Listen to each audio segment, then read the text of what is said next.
Hare Krishna everyone, so we are continuing to read the book entitled Teachings of Lord Chaitanya by His Divine Grace Srila A.C. Bhakti Vedanta Swami Prabhupada.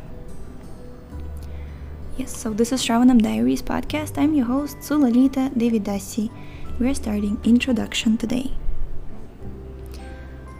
Originally delivered as 5 morning lectures on the Chaitanya Charitamrita, the authoritative biography of Lord Chaitanya Mahaprabhu by Kṛṣṇa Dasa Kaviraja Goswami, before the International Society for Krishna Consciousness, New York City, April 10th to 14th, 1967. The word Chaitanya means a living force. Charita means character, and Amrita means immortal.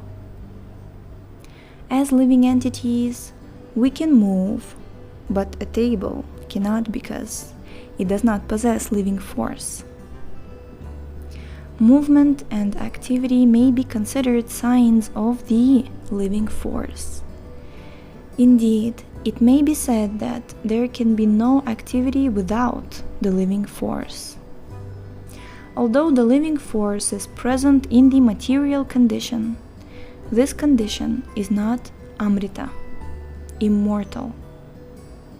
The words Chaitanya Charitamrita then may be translated as the character of the living force in immortality. Wow! The character of the living force in immortality. Beautiful. But how is this living force displayed immortally? It is not displayed by man or any other creature in this material universe, for none of us are immortal in these bodies. We possess the living force, we perform activities, and we are immortal by our nature and constitution. But the material condition into which we have been put does not allow our immortality to be displayed. It is stated in the Katha Upanishad that eternality and the living force are characteristics of both ourselves and God. Although this is true in that both God and ourselves are immortal living beings, there is a difference. As living entities, we perform many activities, but we have a tendency to fall down into material nature. God has no such tendency. Being all-powerful, he never comes under the control of material nature. Indeed, material nature is but one display of his inconceivable energies. An analogy will help us understand the distinction between ourselves and God. From the ground, we may see only clouds in the sky. But if we fly above the clouds, we can see the sun shining. From the sky, the skyscrapers and cities seem very, very tiny. Similarly, from God's position, this entire material creation is insignificant.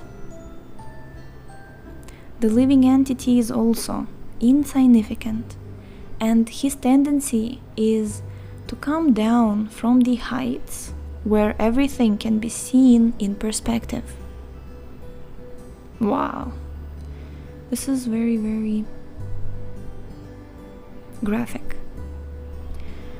No, I noticed this thing that when you read the book for the podcast, you concentrate like infinitely more than you're reading on your own.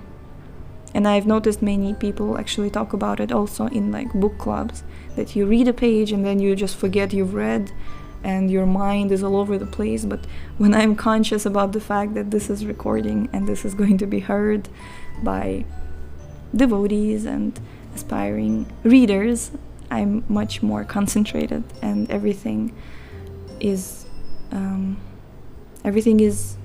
going in a much clearer and focused way. So now I just imagine that, we can be up there serving the Lord, and we can have the proper perspective of everything, and then we just come down from the heights, and our perception of everything is distorted because we're going to read why.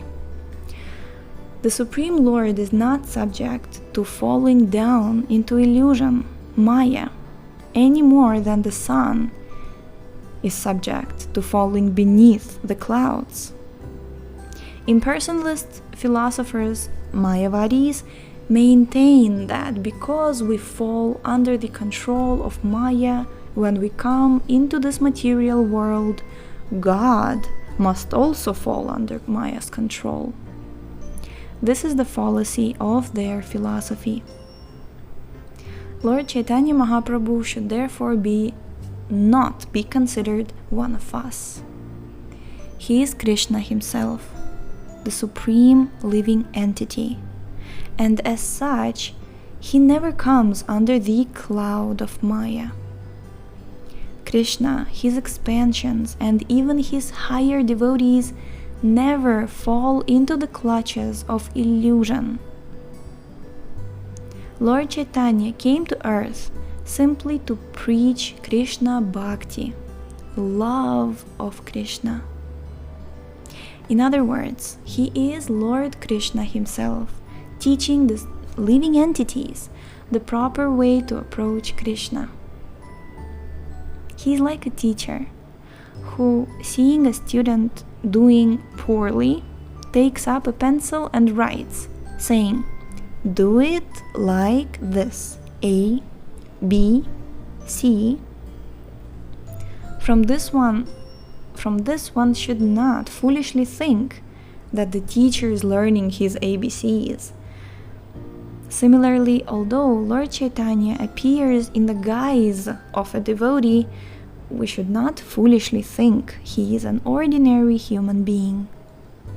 We should always remember that Lord Chaitanya is Krishna, God himself, teaching us how to become Krishna conscious, and we must study him in that light. In the Bhagavad Gita 18.66, Lord Krishna says, "Give up all your nonsense and surrender to me. I will protect you." We say, "Oh, surrender? But I have so many responsibilities." And Maya, illusion, says to us, "Don't do it, or you'll be out of my clutches. Just stay in my clutches and I'll kick you."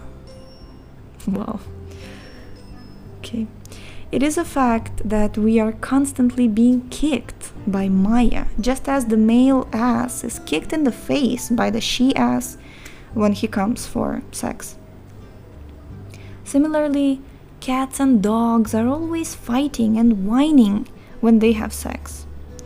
Even an elephant in the jungle is caught by the use of a trained she-elephant who leads him into a pit. We should learn by observing these tricks of nature.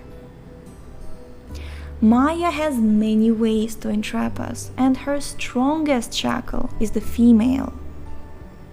Of course, in actuality, we are neither male nor female, for these designations refer only to the outer dress, the body. We are all actually Krishna's servants. But in conditioned life, we are shackled by iron chains in the form of a beautiful woman.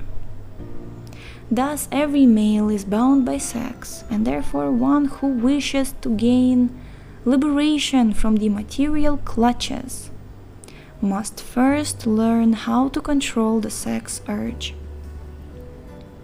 Unrestricted sex puts one fully in the clutches of Maya, illusion. Lord Chaitanya Mahaprabhu officially renounced this Maya at the age of 24, although his wife was 16 and his mother 70, and he was the only male in the family. Although he was a Brahmana and was not rich, he took sannyas and renounced order of life, and thus extricated himself from family entanglement, not caring for the Maya of wife and mother. If we wish to become fully Krishna conscious, we have to give up the shackles of Maya. Or, if we remain with Maya, we should live in such a way that we will not be subject to illusion, as did the many householders among Lord Chaitanya's closest devotees.